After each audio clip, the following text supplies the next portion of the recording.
Nyika inovakwa nevene vayo.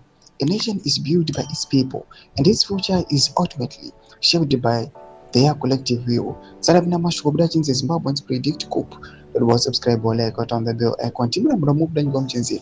History repeatedly teaches one lesson.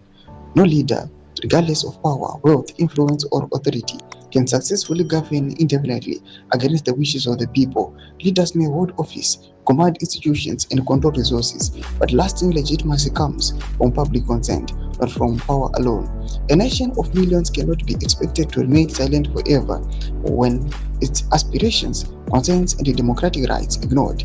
Citizens may exercise patience and restraint, but patience should never be mistaken for acceptance.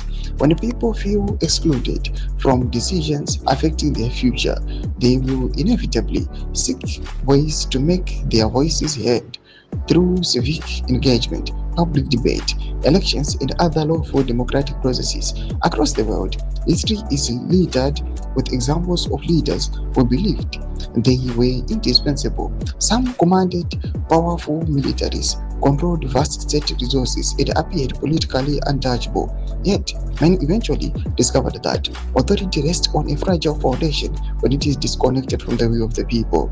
Sustainable leadership is built on trust, consultation, accountability, and legitimacy. It is strengthened when leaders listen to citizens and weakened when they dismiss public concerns. Government may administer the affairs of a nation, but it is the people who ultimately confer political legitimacy. True leadership is therefore not about imposing personal ambitions or preferences. It is about building consensus, accommodating the diverse views, and recognizing that every citizen is a stake in the country's future. Wise leaders understand that citizens are partners in nation building, not obstacles to be managed. Though my developments obuda pangwa, birago section minutes of great anymore to the conservative coach. So subscribe or like, chat on the bell icon.